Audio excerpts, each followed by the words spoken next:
Today we are going to be talking about some more PlayStation 2 games. I think this is episode 4, so let's get to it with the first one. And this is Extreme Sprint 3010 or 3010.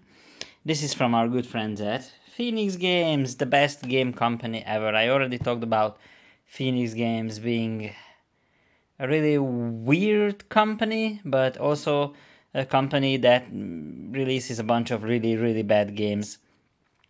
Just the worst quality. It's because the PlayStation 2 at the second half of its life cycle, they basically had to release a bunch of games regardless of quality. So there was no quality control, and Phoenix Game was really a trailblazer in that regard. Extreme Sprint 3010. I tried this game, it doesn't work for some reason. I think it's because it's really scratched. This is like an Italian copy, but as you can see, it's on a CD, and it has some really big scratches as far as I can see. I only tried it on one of my PlayStation 2s. I have like, I don't know, 4 of them that are functional. It looks like it's a really low budget, like really bad game. As you can see, it's not really a sports game. It's more like I don't know, it's like an endless runner kind of deal, or just like a running racing game, but it's only one player, so who knows. So this time I want to talk about the EyeToy games, and specifically starting with the EyeToy Kinetic Combat or Kinetic series. So these are a series of fitness games for the EyeToy. I don't know if you know this, but the EyeToy was a huge deal in Europe. It sold really well. It's like a small camera, basically like a precursor to the Kinect. So it's like, I don't even know, almost like 7 years before the Kinect it was released. There are some fine games for that. I mean, the EyeToy is just a really low budget, low quality USB camera, but they made fitness games for it, and this is the EyeToy Kinect series. This is sponsored by like Nike. Yeah, you can see it's like Nike Motion Works. Nike was really into this fitness stuff back in the day. I think these two are the same game. There is no difference between them, as you can see. Even their yeah, no, that's the other one. The numbers are the same. So it's like an interactive fitness game. And I have 2 copies of the same game. This is the German version. As you can see, it's in a orange case, but I did actually pick it up because, well, it has this foam part, but it's actually missing something. So this is useless, but I actually picked up another copy of this one. And the Kinetic Combat one, which is weirdly rated 12 plus, because I don't know, is it violent? You can fight a shark or whatever. It's like more, it's not really, probably like Mortal Kombat, but it says it has violence. There are different fighting styles. So basically, the Kinect camera is not really good, and it comes with this little lens. Oh, come on, focus. Yeah. So it comes with a lens that you can put on the eye of the EyeToy camera, and it makes it like a bit wider. So it basically has like a fish lens or something. What's it called? A fisheye lens effect. So it shrinks, or I guess it expands the camera's viewing angle, and it can see your whole body. And then through this one, as you can see, it like makes it everything smaller. So through this one, you can play these games where you needed a full body. And it's the third EyeToy Kinect game, Kinetic game I had to pick up to have this little camera attachment. So yeah, people usually use it. I mean, even this one even has like its foam, but it didn't have the lens itself. So, as I said, the EyeToy was a pretty big deal in Europe. They released a lot of different titles. Some of them went to the North America, but a bunch of them stayed exclusive for Europe. I think the EyeToy is pretty fun. I'm a bit nostalgic about it. These games are getting gradually a bit better, not a huge quality jump or anything, because it's a very limited camera system. So it basically just shows the image on the camera and then it reacts to certain parts of the screen having different movements. So there is EyeToy Play, which is the first one. It came bundled with the EyeToy, I think. This has probably the most primitive games, I would say. So it's not really that amazing. There are some cool ones. There are some funny games. You can see like Grandma playing there. But I think the better ones were the sports one, EyeToy Sports.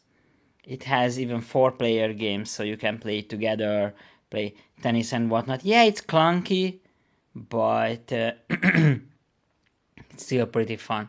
I think 101 is a bit of an overkill. I don't think there are 101 games, probably with like certain game modes, and it's like, oh, the 1, 2, 3, and 4-player game mode of a certain game is like counts as 4 different games, but it's not that bad. It has a nice chunky manual, which is also colorful. This is like I think it's a northern release. Yeah, you can see it's like a European release, yeah. And it was bundled. And then the next one was EyeToy Play 3. I have only a disc only copy of EyeToy Play 2, so I still have to get a complete version of that. And weirdly enough, some of the EyeToy games had orange cases. There are games that don't necessarily have orange cases, but orange was usually the color for some of the EyeToy games. Sony really mixed it up. Over 50 great games. There are certain ones. I think this one has there are some like cooking games which are pretty fun. You can see like you can play the trombone or fish. So they just went all out with this. Despite the limited functionality, it's still pretty impressive that they managed to make a bunch of fun games, I would say. And then last but not least, this is EyeToy Play Astro Zoo. I haven't played Astro Zoo yet, but it's basically the same as all the other ones. I would recommend you watching the video from Caddy Carus. He's fantastic and he has a really in-depth video about the EyeToy, because the EyeToy is really fascinating. In a lot of ways, Sony put a lot of effort in it in the PlayStation 2 generation, and I think there are some, well, not great games, but actually games that it's still fun to play. Moving on from the EyeToy, there is something that's like completely different and completely at a different mood and audience. This is Fahrenheit. It's also called Indigo Prophecy, or you can find it now on modern platforms as Fahrenheit Indigo Prophecy. This is an early Quantic Dream game. This is their second game, and then after this they went on to make games like Heavy Rain, Beyond Two Souls, Detroit Become Human, and currently they are making a new story-based Star Wars game, but that we haven't heard news about that for like 4 or 5 years. Fahrenheit is really fascinating. It's like one of the really like unintentionally funny games, but I actually really enjoyed it. I played it from beginning to end. I think I played it on PC back in the day, because I got my actual physical version much later. Nice color manual, some fun stuff. So it's like a serial killer story, and you are not sure who the serial killer is, or maybe it's you. Maybe you are the one who's just waking up from weird dreams, but there is a lot of different ways that you can mess up, and there are some funny ones also. But yeah, it's like a psychological thriller stuff, and it's there are some saucy scenes, I guess, a bunch of sex scenes in the game, which is not something that's really common, and it actually got like an AO, so an adults only what do you call it, rating back in the day. So, but you can pick it up for like $10 maybe digitally on modern platforms. I think if you like Quantic Dream games, if you like weird kind of like stuff like Twin Peaks or even the Remedy stuff like Alan Wake, this is one of an early example of those style of titles. Next up is Fantavision. So I was hunting for this game for a long time. It took me a while to get an actual copy of this one, but I got it. It is a launch PlayStation game. They recently had a re-release for the PlayStation VR 2. I think you can play it without the VR also. It's pretty fun. It's like an action puzzle game. You can see like there are some fireworks and you have to do like combos with that and different colors. It's a bit trippy. It's pretty fun. This is one of those like experimental games, I think, on the PlayStation, where it's like an early title. It was probably an engine demo, or it's probably something where they were experimenting with the engines, and then they were like, oh yeah, this is a pretty good one, a tech demo made into a fun game. And a lot of people remember this, and a lot of people are like nostalgic about Fantavision. It took me a while to hunt this game down, and it's pretty good. I really love my weird racing game, and this is Flintstones family, the Flintstones Bedrock Racing. Yeah, this is German copy, but it has English on it. Warner Brothers and Blast. Blast is the one where they also make a bunch of weird releases and crappy games and games that, maybe they shouldn't be released, but they released it anyway. So yeah, it looks like a cell shaded one, so it matches the art style. But holy crap, it's really barren. Like, it's one of those like really low budget racing games from this time, from this era. And I like those, but it's not really something that I can recommend. I am someone who likes football games, so I have a lot of FIFAs here. I got them for pretty cheap. I found them fun. Okay, I like playing sports games. Not my favorite genre probably, but I think FIFA is interesting. It's a really good series, and I like collecting the PlayStation 2 titles because you can see like how each game evolved the series, what's the differences, and how they kind of managed to do a lot of stuff in the football era. And you can see like this is a classic one, FIFA Football 2003. This one is the interesting one because it has like the club. Oh, what's it called? Like the ultimate club mode or something. Like there is basically like a club world or a club European series. Something that they wanted to do like a super league. So there is a bunch of classic teams in there. It's like its own league. All the teams have their stadiums and it's fun. The music is pretty good in this. The gameplay is even better. I have a backup copy of the 2004 FIFA in there. But yeah, it's a really fun game. And then there is FIFA 2004, which I am also nostalgic for. This was the one where it had like a proper what do you call it? Like a proper management mode for the first time, especially because it supports something called, can be focused please, Football Fusion.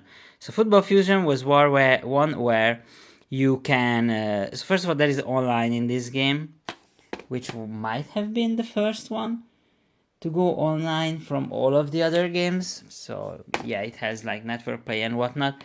But Football Fusion was the one where if you played with Total Football Manager, which was Total Club Manager, sorry, which was FIFA's own football management simulator that was based on this game. So you can basically play the game in this one and then manage the team on the other game, and you can swap there, transfer your saves.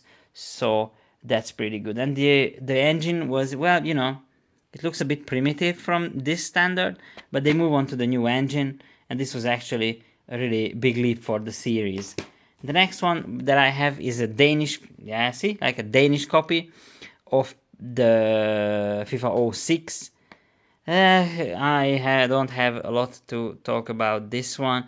These are like small leaps each year for the series, which is kind of disappointing. I think the next big step, so the big step was from 2003 to 4, and then from 6 to 7 was the big leap in the series, and from 7 until the end on the PlayStation 2, that was basically the same game released each day. So by this time, this is FIFA 09, a Hungarian copy, and weirdly enough, it has Hungarian commentary, so it's like fully in my native language.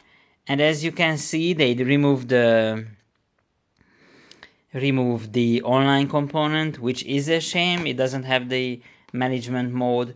Also, the earlier ones, I think the 07 and 08 also did the cross save thing with the PSP version, so you can take your save on the go, play that, play that, and then continue your game back on the PlayStation 2, save on your memory card. So those were really good times, but they only made like small adjustments from these games. This is Balázs Zsuzsák, Hungarian national team footballer. We had a personalized version as well with FIFA 11, although I don't think that this one, as you can see, doesn't have the Hungarian commentary anymore. They removed it, I think, on the 09 or the 010 version on PS2, and then later on the PlayStation 3 and 360 version. These are basically the same. And then the last one that I have is FIFA 13. This is like an Austrian copy or whatever, but it does work in English. I tried it. And this is like the final version of the game. There is FIFA 14, but it only has like the updated squads and whatnot. And they barely did anything from that time on. It's kind of crazy that this game cost 40 euros when it came out. So yeah, I didn't play that much. I didn't even play 6 or 7 euros for it. So yeah, the FIFA series was really crazy on the PS2. Started in 2000, I think with FIFA 2000 probably, and then until FIFA 14, which is actually the last PlayStation 2 game released on the system. Really, if ever, like the last PS2 that game that was officially released. And then FIFA 14 is also crazy because it has a ton of different versions, like the PS Vita, the PlayStation 3, the PlayStation 2, all the Xboxes, and even it got a release on the new console. So FIFA 14 released on the PlayStation 4 also, and the Xbox One. So basically it's like 3 generations over. They had not this one, but the next game, the FIFA 14, released. But something that is much more important, I think, and much more playable nowadays. If you see this logo, EA big, it's a pretty good sign. So FIFA Street is the street football franchise that they had. I never played the first one. They only made 4 FIFA Street games, and the street football stuff is pretty much in the FIFA games now, built in with the Volta mode. So FIFA Street 2, it's pretty good. It's like, I think it's a 3 or 4 small teams, a bunch of players, bunch of teams, but it's more like doing tricks, getting a bunch of new moves, unlocking certain players, and it's a really fun, more open type of game than the usual FIFA. It's like a futsal kind of deal, which has like more technical stuff, and I think it's a shame that they never really made FIFA Street games anymore. They just built it into the current FIFAs. And the next one was FIFA Street 3. That's a PS3 title, and then they had like just FIFA 3. That was the FIFA Street, and then that was the 4th game, and then they forgot about the whole series after that. The next one is a Disney licensed game made by our friends in THQ. This is Disney Pixar Finding Nemo. I don't know. I haven't played this one. I think it's usually with THQ you get a certain level of quality for these licensed kid games. They made a bunch of Nickelodeon games back in the day, I remember. But this one was made by Traveler Tales, and they are the ones who are making or used to, up until recently, made the Lego games. So it's a pretty high quality studio. I guess this game might be fine. I don't have a lot of things to say about Final Fantasy, but yeah, these are the PS2 Final Fantasy games that I have in my collection. I guess they are pretty good. I think the both games are pretty well beloved, even to this day. Mine is a bit like, I don't know, it got wet at one point, probably, but the game disc is fine and it's in English. And then the other one is Final Fantasy 12, so like 10 and 12. Those are like the two major FF games, and it's kind of interesting to see how high quality some of the CG scenes are in the game. It looked interesting, so I picked it up. This is a late release, right? Like, yeah, 2006, 2007. But, you know, they have re-released this game already on modern platforms. Both of these games, actually. And, you know, Final Fantasy is always a classic. And last but not least for today, this is Flatout 2 for the PlayStation 2. The Flatout series is a really cool one. I think they are on par with the Burnout series, which is a huge favorite of mine. Just like crazy racing games with demolition physics and crash physics and just cars exploding, and it's just a fun like destruction derby type of game. And sadly, the Flatout series isn't really here anymore, but the devs who were behind the series, they are still around and they are making the excellent Wreckfest games. I can highly recommend them. I just love Wreckfest. I played a lot of that game on the PS5, and it's just, you know, arcadey fun, and even the multiplayer is really good in there.